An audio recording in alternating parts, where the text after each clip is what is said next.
नमस्कार मित्रांनो, मी गौरव वानखळे. आपल्या सर्वांचं माझ्या चॅनलवर स्वागत आहे. आज मी तुम्हाला सांगणार आहो की स्प्रिंग टूल सूट हा मॅक ओ एसवर इन्स्टॉल कसं करायचं. स्प्रिंग टूल सूट सॉफ्टवेअर डेव्हलपमेंटसाठी उपयोगी पडते. सो सर्वात आधी आपल्याला सफारी ब्राउझर ओपन करायचं आहे. त्याच्यामध्ये आपण सर्च करू स्प्रिंग टूल सूट डाउनलोड. त्यानंतर जे आपल्याला फर्स्ट लिंक भेटेल स्प्रिंग टूल्सची, त्यावर जायचं आहे.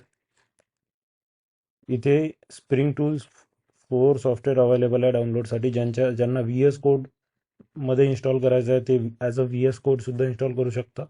ज्यांना इक्लिप्समध्ये करायचं आहे त्यांना इक्लिप्समध्ये सुद्धा करता येते. तर इथे ऑप्शन्स आहे आपल्याला, डिपेंडिंग आपलं कुठलं ओ एस आहे आपण चेक करू शकता. मॅक ओ एसमध्ये आपल्याला दोन ऑप्शन्स आहेत. एक आहे मॅक्स ओ एस X86 अँड ARM. तर आपलं कुठलं प्रोसेसर आहे हे चेक करण्यासाठी आपल्याला काय करायचं आहे, आपल्याला टर्मिनल ओपन करायचं आहे. टर्मिनलमध्ये आपल्याला एक कमांड लिहायची आहे, you name space -P. He command आपल्याला टर्मिनलमध्ये रन करायची आहे. इथं आपल्याला रिस्पॉन्समध्ये मिळते की आपल्या प्रोसेसरचा टाईप कुठला आहे. हे ARMचं प्रोसेसर आहे, म्हणून मी इथून ही वाली जे फाईल आहे ही डाउनलोड करेल. मी ॲक्च्युली फाईल डाउनलोड केली आहे. मी तुम्हाला ते शो करतो. हे बघा, मी फाईल जस्ट थोड्या वेळा आधी डाउनलोड केली आहे. आता याला इन्स्टॉल करण्यासाठी आपल्याला काय करायचं आहे, आपल्याला यावर डबल क्लिक करायचं आहे. एकदा डबल क्लिक केलं की तुमच्यासमोर हा पॉपअप ओपन होईल. आता आपल्याला स्प्रिंग टूल सूट 4ला उचलून या ॲप्लिकेशन्स फोल्डरवर ड्रॉप करायचं आहे. आणि असं केल्याने तुमचं ॲप्लिकेशन जे आहे ते ऑटोमॅटिकली मॅकमध्ये इन्स्टॉल होऊन जाईल. जसं की इथं तुम्ही पाहू शकता स्प्रिंग टूल सूट. आता तुम्हाला डेस्कटॉपवर जो आहे होम स्क्रीनवर हे आयकन पाहायला भेटेल, स्प्रिंग टूल सूट 4.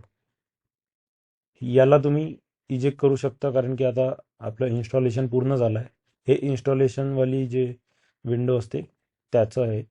आपण हे क्लोज करू शकतो. हे तुमचं सॉफ्टवेअर जे आहे ते इन्स्टॉल झालेलं आहे, ॲप्लिकेशन टूल सूट 4. इथून तुम्ही याला ओपन करू शकता. इथे हा एक पॉपअप देतो की आर यू शुअर की तुम्हाला हे ओपन करायचं आहे. ओपनवर क्लिक करा आणि इथे तुम्हाला सर्वात आधी आता तुमची वर्कस्पेस जे आहे ते सिलेक्ट करायचे. या वर्कस्पेसवर तुमचे प्रोजेक्ट्स जे आहेत ते क्रिएट होतील.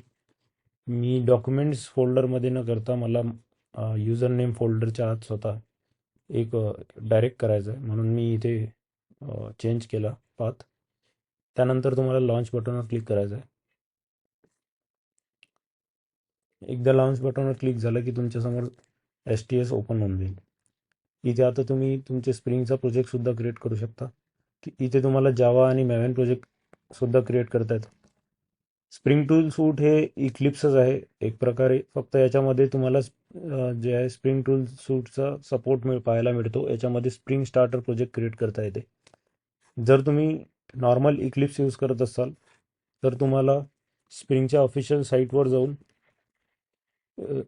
तुम्हाला स्प्रिंग प्रोजेक्ट क्रिएट करावा लागतो इनिशियलायझरमध्ये.